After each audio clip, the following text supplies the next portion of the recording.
পশ্চিমবঙ্গের অসংগঠিত শ্রমিকরা খুব অসহায় অবস্থায় আছে, কারণ আমাদের যে মুখ্যমন্ত্রী মমতা বন্দ্যোপাধ্যায় তিনি অসংগঠিত শ্রমিকদের সঙ্গে প্রতারণা করছেন, অসংগঠিত শ্রমিকদের সঙ্গে বিমাতৃসুলভ আচরণ করছেন।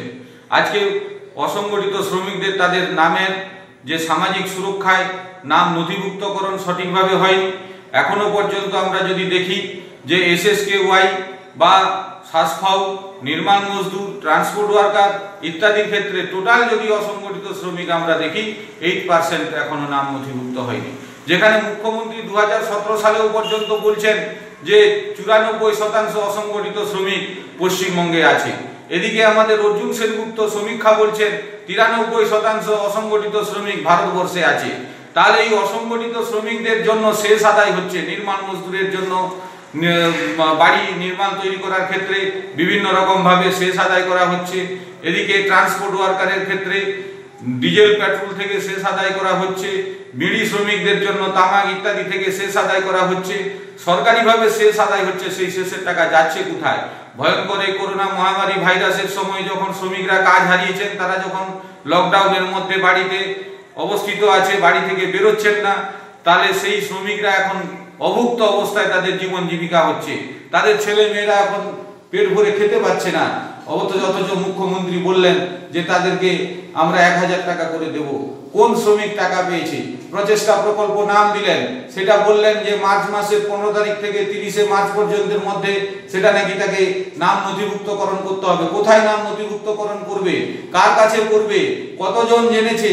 কোন যারা করেছে বা যাদের নাম নথিভুক্ত হয়েছে, যাদের সাসফাউ ছিল, যারা ট্রান্সপোর্ট ওয়ার্কার শ্রমিক, যারা নির্মাণ মজদুর শ্রমিক, বিড়ি শ্রমিক, প্রত্যেকেই তাদেরকে 1000 টাকা করে অ্যাকাউন্টে দিতে হবে।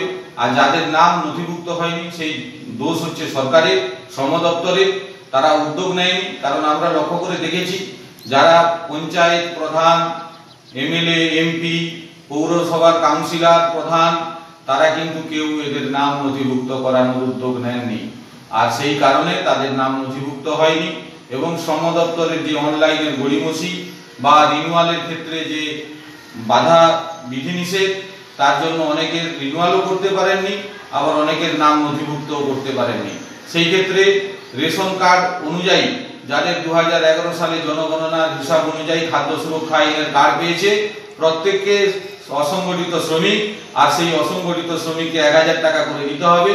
মাথা পিছু প্রতি মাসে 15 কেজি করে চাল দিতে হবে এবং তাদের সামাজিক সুরক্ষা প্রকল্প আগামী দিনে প্রত্যেককেই করতে হবে। অসংগঠিত শ্রমিকদের জন্য প্রতারণা করা চলবে না। সমস্ত হকারদেরকে দিতে হবে, সমস্ত ট্রান্সপোর্ট ওয়ার্কার, নির্মাণ মজদুর, ক্ষেত মজুর, বিউটি পার্লারে যারা কাজ করেন, পরিচারিকার যারা কাজ করেন, সমস্ত অসংগঠিত ক্ষেত্রে শ্রমিক হচ্ছে 93%। অর্জুন সেনগুপ্ত কমিশন বলেছে। আর আমাদের মুখ্যমন্ত্রী সরকার শ্রম দপ্তর বলছে 94%। সেই 94% শ্রমিককে দিতে হবে, এটাই হলো সরকারের দায়িত্ব। আর তা যদি না হয় আগামী দিনে ভয়ঙ্কর আন্দোলন হবে। এই অভুক্ত শ্রমিকরা রাস্তায় নেমে আন্দোলন করবে, শ্রমিক আন্দোলন। আর তার নেতৃত্ব দিবে ভারতীয় জনতা মজদুর ট্রেড ইউনিয়ন কাউন্সিল, BJMTUC। আমরা শ্রমিকদের পাশে আছি, শ্রমিকদের পাশে থাকবো। কোনো ভ্রষ্টাচারী আমরা মানব না। যারা ভ্রষ্টাচারিতা করবে তাদের বিরুদ্ধে আমাদের সংগঠন লড়বে। শ্রমিকের স্বার্থে, শ্রমিকের জন্য, শ্রমিকের জীবিকার জন্য, শ্রমিকের সামাজিক সুরক্ষার জন্য আমাদের এই আন্দোলন অব্যাহত থাকবে। আমরা আজকে মুখ্যমন্ত্রীকে হুঁশিয়ারি দিয়ে বলতে চাই যে আপনি যে ভোটে জয়লাভ করেছেন, সেই জয়লাভটা কিন্তু এই শ্রমিকরাই ভোট দিয়ে আপনাকে জিতিয়েছে। যেখানে 93% যেখানে শ্রমিক, সেই শ্রমিকরা ভোট দিয়েছে বলে আপনি মুখ্যমন্ত্রী হয়েছেন। আর সমাজের যে সেবা, সেই সেবা কাজ হচ্ছে মুখ্যমন্ত্রী সমাজের মানুষের কল্যাণ করা এবং মানুষের জীবন জীবিকা রক্ষা করা, তাদের মুখে অন্ন তুলে দেওয়ার। এই ভয়ঙ্কর পরিস্থিতিতে তাদের বিমাতৃসুলভ আচরণ কোনো মতেই মানা হবে না। শ্রমিকরা অভুক্ত থাকলে সেই আন্দোলন ভয়ঙ্করভাবে রাস্তার উপরে পড়বে। তাকে পস্তাতে হবে রাজ্য সরকারকে, মুখ্যমন্ত্রী মমতা বন্দ্যোপাধ্যায়কে। তাই আমাদের দাবি, অবিলম্বে সমস্ত শ্রমিককে 1000 টাকা করে দিন, 15 কেজি করে চাল প্রতি মাসে দিন। আর সমস্ত আমাদের সরকার নাকি সরষের তেল নিয়ে ঘুমোচ্ছেন আর শুধু খালি বলছেন যে আমরা শ্রমিকের পাশে আছি।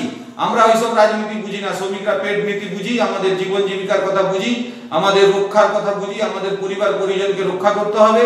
তাই আপনারা কি রাজনীতি খেলছেন খেলুন, শ্রমিকের আন্দোলন হচ্ছে এটাই, শ্রমিকের জীবন জীবিকার কথা আপনাকে ভাবতে হবে। আপনি মুখ্যমন্ত্রী, আপনি সমাজের কর্তা, মানুষ যাতে সুস্থ থাকে, সবল থাকে, অভুক্ত না থাকে, সে দায়িত্ব সরকারের, আর সেই দায়িত্ব আপনাকে পালন করতে হবে।